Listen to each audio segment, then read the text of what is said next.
بسم اللہ الرحمن الرحیم۔ السلام علیکم دوستو، آج ہم رسول خدا کی شان میں نازل ہونے والی چند قرآنی آیات کا ذکر کرتے ہیں۔ سورہ الاحزاب آیت نمبر 40، اس میں ارشاد ہے، محمد تمہارے مردوں میں سے کسی کے باپ نہیں ہیں بلکہ وہ اللہ کے رسول اور خاتم النبیین ہیں۔ اسی طرح سورہ الحشر آیت نمبر 7، اس میں ارشاد ہے، رسول تمہیں جو کچھ دیں وہ لے لو اور جس سے روکیں اس سے باز آ جاؤ۔ اسی طرح سورہ المزمل آیت نمبر 15 میں ارشاد ہے، ہم نے تمہاری طرف ایک رسول بھیجا جو تم پر گواہ ہے، جیسے ہم نے فرعون کی طرف ایک رسول بھیجا تھا۔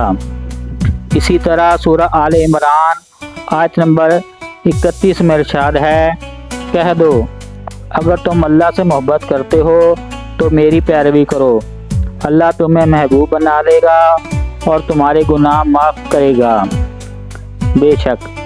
اسی طرح سورہ الانبیاء آیت نمبر 107 میں ارشاد ہے، اور ہم نے آپ کو تمام جہانوں کے لیے رحمت بنا کر بھیجا۔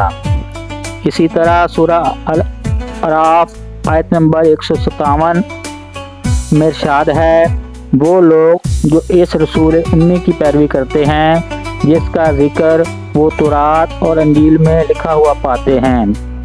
ماشاءاللہ، سبحان اللہ، یہ چند آیات تھیں جو رسول خدا صلی اللہ علیہ وآلہ وسلم کی شان میں قرآن مجید میں نازل ہوئیں۔